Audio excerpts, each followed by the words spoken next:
Halo teman-teman, kembali lagi dengan saya Rian. Sekarang kita masuk di pertemuan yang ke-13 di mata kuliah dasar-dasar pemrograman ya.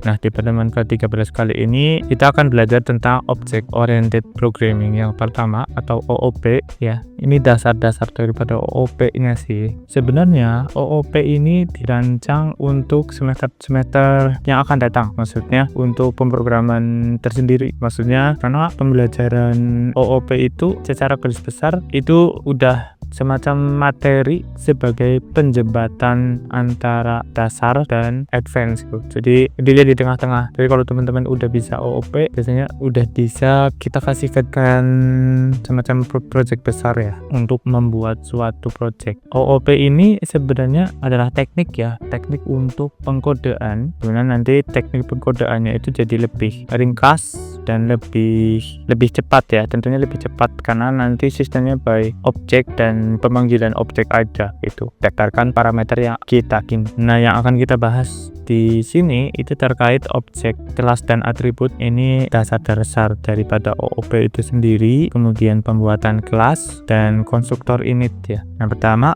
pengertian OOP, Object Oriented Programming. Nah, itu adalah metode pemrograman yang berfokus pada objek yang merepresentasikan entitas real atau dunia nyata. Nah, OOP sendiri itu sebenarnya bisa kita gambarkan atau bisa kita inisiasi kepada suatu fungsi atau bahkan suatu aktivitas yang akan kita lakukan gitu. Nah, OOP ini menggabungkan data atau atribut dan fungsi atau metode dalam satu unit yang disebut objek, mana kelas adalah blueprint dari objek dan setiap objek adalah instance dari kelas. Nah, nanti kita coba belajar ya. Kita coba ngelihat dari ini. Kalau kita bikin suatu kelas ya, jadi biasanya kalau OOP itu dimulainya dari kelas. Kelasnya itu adalah di sini kalau ada satu gambar orang berarti kan kelasnya human ya atau manusia. Kemudian nanti dia ada semacam fungsinya nih, ada fungsi di mana fungsinya adalah nama. Kemudian nanti ada atribut atau parameternya dan beberapa metode.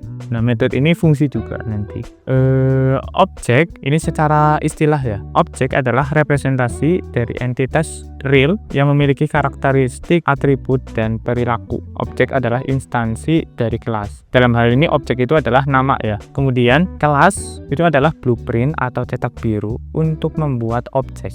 Jadi dia itu maksudnya objek itu turunan dari kelasnya. Kelas mendefinisikan atribut dan metode yang akan dimiliki olehnya. Atribut itu adalah karakteristik atau data yang dimiliki oleh objek seperti dalam hal ini seperti warna, merek, atau model. Di sini kita akan coba jelaskan pembuatan kelas dan objeknya ya teman-teman. Nah, kelas didefinisikan menggunakan kata kunci kelas. Makanya bahasa Inggris ya, diikuti oleh nama kelasnya. Di dalam kelas itu ada atribut dan metode yang dapat didefinisikan. Yang akan kita lihat itu sebenarnya di sini adalah kelas mobil. Nah, yang kita inisiasi ini adalah objeknya nih teman-teman. Ini adalah metodenya. Metodenya adalah deskripsi gitu. Nah, ini adalah atributnya nih, merek, warna tuh. Kita akan membahas tentang konstruktor init nih atau inisial ya. Init itu sendiri adalah metode khusus yang digunakan sebagai inisialisasi atau initializer untuk objek baru dari kelas. Setiap kali sebuah objek dibuat, objek ini ya bukunya ya teman-teman. Python secara otomatis akan memanggil metode init untuk mengatur nilai awal dari objek tersebut. Dan mengatur nilai awal itu berarti inisial dari buku.